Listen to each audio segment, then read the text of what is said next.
Hello everyone, my name is CMA. Welcome back to CMA modules. In this video lecture, we will be continuing chapter 2.1 of SFM subject.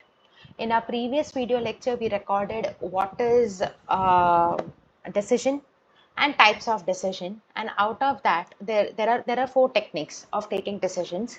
Fourth technique we recorded, and fourth technique was related to decision tree analysis. Now in this video lecture, what we can do is we can focus on certainty equivalent approach and expected NPV method. So technique first and technique 1 and 3, we can focus on these two techniques. So first one, certainty equivalent approach. Under this approach, estimated cash flows over the life of proposed project, that is risky cash flows, are converted to their certainty equivalent. Certainty equivalent of estimated cash flows will indicate the cash flows that are likely to be received with almost certainty. Okay, so certainty equivalent is certain. I will receive that cash. I am 100% sure Mr. A will come visit me and pay away his whatever due is. Certainty equivalent cash flows are then discounted with risk-free rate of discount to arrive at their present value and make a decision on the acceptance of the project under consideration. Certain cash flows are derived through multiplying the estimated risky cash flows of the future period by certainty equivalent coefficient of respective period. Certainty equivalent coefficient is calculated based on risk perceived by decision maker. If, for example, the finance manager feels that he would rather have a certain inflow of rupees 10,000 in second year of a project, then an inflow of 20,000 with 0.75 probability and 30,000 with 0.25 probability. Certainty equivalent of uncertain cash flows, which has an expected value.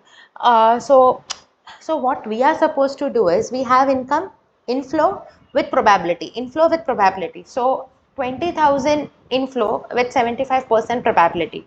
30,000 inflow with 25% probability. So we are just supposed to multiply, we'll get our answer. So here, how to solve this such type of questions? You are just supposed to multiply.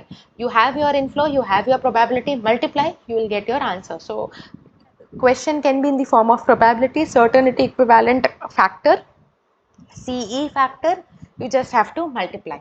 Okay, higher the coefficient, higher is the confidence. So higher the better. Okay. Then we have, so they have given you the steps how to calculate. We will see this while doing the sums. So let us go for illustration 1. Financial manager is looking at a project proposal whose cost of capital is 10%. Financial manager is looking at a project proposal whose cost of capital is 10%. The project requires an initial investment of rupees 15 crore and provides cash inflow of rupees 20 crore. So you have a cost of capital as 10%. So cost of capital means it's an inflation. For purchasing that money, I'm taking loan for going for this project. The investment, the cost is 10%. So I'm taking loan. So suppose I'm paying interest of 10%. So cost of capital is 10%. Project requires an initial investment of 15 crore and provides cash inflow of 20 crore and 25 crore. Suppose I'm not taking loan, but I'm removing those 15 crore from my savings or from my own pocket.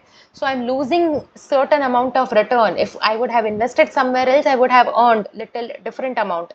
So that is cost of capital.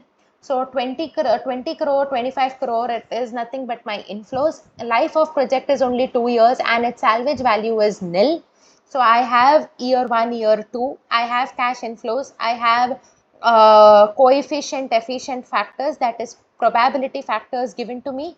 I have to multiply 20 into coefficient factor. I'll get my, after multiplying, I'll get my income. So 20 into 0.85, I'll get 17. To this, what I'll do, I'll multiply present value factor. Once I multiply present value factor, I will get my present value of cash inflows. Total it up, compare with your initial investment, that is outflows, you will get net present value. Since your net present value is positive, you are required to accept your project. Okay, so this is PV. This is related to your first, certainty equivalent approach. Okay.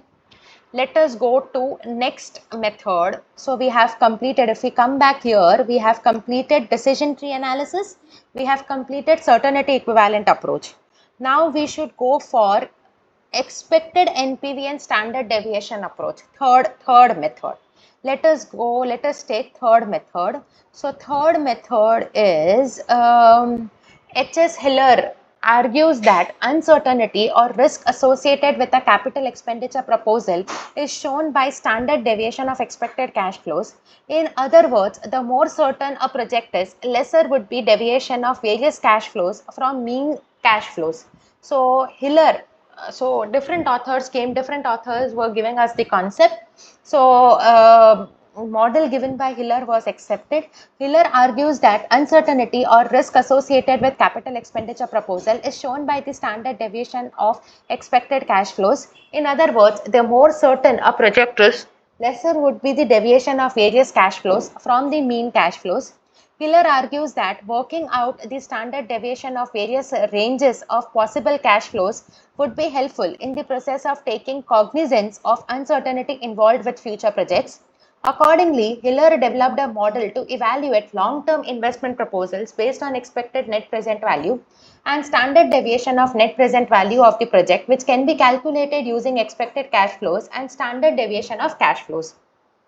So what Hiller gave us, Hiller is like Hiller model is like we need returns, cash flows, inflows and outflows, and NPV value, net present value of the project, which can be calculated using expected cash inflows and standard deviation of cash flows. That is important to decide. So steps are given here how to answer expected value, expected NPV and standard deviation. So first you calculate your expected NPV and then you calculate your standard deviation. Okay, steps looks little complex. Let us go for illustration 3, which will help us to understand how to go for this numerical problems, this method. So sum number 3, sum number 4 and sum number 5 and 6.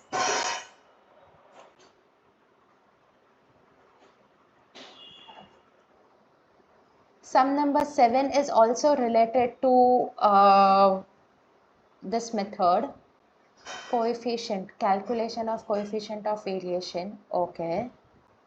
So up to sum number 7 I'll be doing in my next video lecture. I hope you are comfortable with the concepts which we did in this video. From sum number 3 we'll start in my next video lecture. Thank you.